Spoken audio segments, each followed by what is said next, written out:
పల్లెటూరి పద్ధతిలో మిరియాల రసం మీతో షేర్ చేసుకోబోతున్నానండి. సో జలుబు చేసిన, జ్వరం వచ్చినా, నోరు సరిగ్గా లేకపోయినా, డైజెషన్ ప్రాబ్లం ఉన్నా సో ఇలాంటి రసం చేసుకొని బాగా అన్నం వేడి అన్నం పెట్టుకొని రసం పోసుకొని తింటే మనకు అన్ని ప్రాబ్లమ్స్ క్లియర్ అవుతాయి అన్నమాట. సో మరి ఇలాంటి మిరియాల రసం మా అమ్మ మాకు చిన్నప్పుడు ఎక్కువగా చేసి పెడుతూ ఉండేదండి.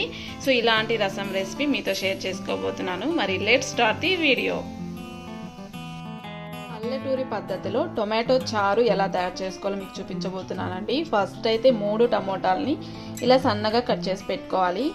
1 టేబుల్ స్పూన్ జీలకర్ర, 1 టేబుల్ స్పూన్ మిరియాలు, 1/2 టీ స్పూన్ పచ్చిశనగపప్పు, కొన్ని మెంతులు, 1/2 టీ స్పూన్ కంటే తక్కువ తీసుకోవాలి లేదంటే చేదైపోతుంది, 1/2 టీ స్పూన్ పసుపు, లెమన్ సైజ్ కంటే కొంచెం ఎక్కువగా చింతపండు తీసుకోవాలి, 1.5 టేబుల్ స్పూన్ ధనియాలు తీసుకోవాలి. తర్వాత కారానికి తగ్గట్లుగా కారం పొడి వేసుకోవాలి. తర్వాత వచ్చేసి కరివేపాకు, ఆయిల్, కొత్తిమీర ఇవన్నీ ఇంకా కామన్ అండి. సో ఇప్పుడు ప్రాసెస్ ఏంటో చూసేద్దాము.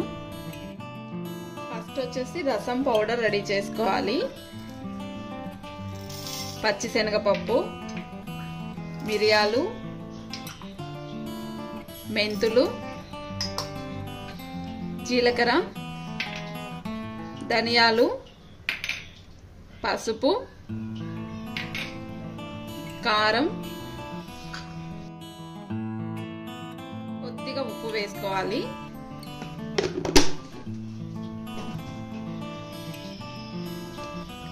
ఇదంతా బాగా మిక్సీ పట్టుకోవాలండి. సో మిక్సీ పట్టుకోవాలి. ఫస్ట్ రసం పొడి అయితే రెడీ చేసి పెట్టేస్తాను. చూస్తున్నారు కదా, రసం పొడి చాలా బాగుంది. సో మంచి స్మెల్ వస్తుందండి. ఇలా ట్రై చేసుకోండి. మనం ఇప్పుడు ఒక బౌల్ తీసేసుకొని స్టవ్ ఆన్ చేసుకోవాలి.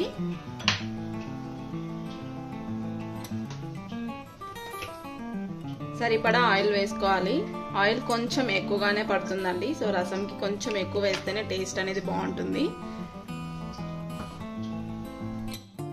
బాగా వేడిన తర్వాత ఆవాలు వేసుకోవాలి. బాగా దంచి పెట్టిన వెల్లుల్లి వేసుకోవాలి.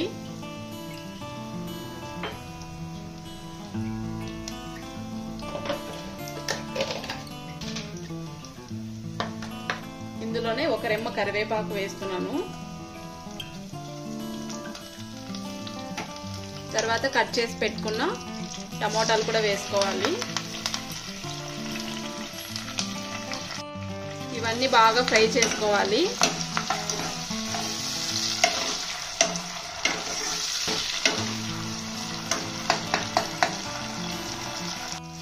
ఇందులోనే ఎండుమిర్చి కూడా వేసుకోవాలి. ప్రజెంట్ నా దగ్గర ఎండుమిర్చి అయిపోయింది. సో అందుకోసం నేను వేయట్లేదు. మీ దగ్గర ఎండుమిర్చి ఉంటే ఎండుమిర్చి కూడా వేయండి, చాలా బాగుంటుంది. ఇప్పుడు టమోటాలు బాగా మగ్గిపోయినాయి కదా, ఇప్పుడు మనం రసానికి సరిపడా వాటర్ పోసుకోవాలి. ఇలా వాటర్ పోసిన తర్వాత సరిపడా ఉప్పు వేసుకోవాలి. ఆల్రెడీ మనం రసంలో ఉప్పు వేసాం కదా, ఒకసారి చెక్ చేసుకొని వేసుకోవాలి. ఒకవేళ సరిపోకపోతే లాస్ట్ అయినా సాల్ట్ అనేది యాడ్ చేసుకోవచ్చు. రసం ఇలా మరుగుతున్నప్పుడు మనం రెడీ చేసి పెట్టిన రసం పౌడర్ వేసుకోవాలి.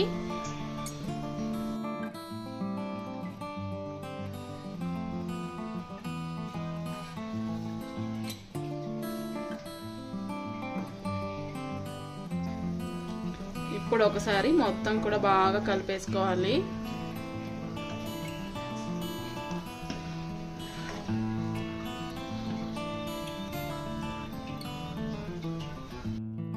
రసం బాగా మరిగింది కదా, సో ఇప్పుడు లాస్ట్ లో మనం చింతపండు పులుసు వేసుకోవాలి. మనం ఇందాక నానబెట్టి పెట్టుకున్నాం కదా, ఆ చింతపండు ఇలా బాగా పులుసు చేసేసుకొని ఆ వాటర్ రసంలో యాడ్ చేసుకోవాలి. ఇప్పుడు ఒకసారి బాగా కలిపేసుకొని 5 మినిట్స్ వరకు మళ్ళీ బాగా ఉడికించుకోవాలి. ఇలా చేసుకుంటే దగ్గు, జలుబు ఇలా ఏమున్నా కానీ మనకు నోటికి చాలా రుచిగా ఉంటుందండి రసం.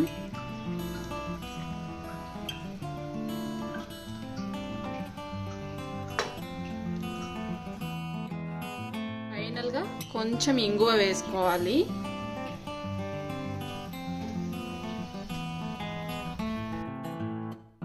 చివరగా కొత్తిమీర వేస్తున్నాను. రసంలో కొత్తిమీర ఉంటేనే బాగుంటుందండి టేస్ట్. కొత్తిమీర వేసాక ఇంకా ఉప్పు కారం ఇవన్నీ టేస్ట్ ఒకసారి చెక్ చేసుకోవాలి.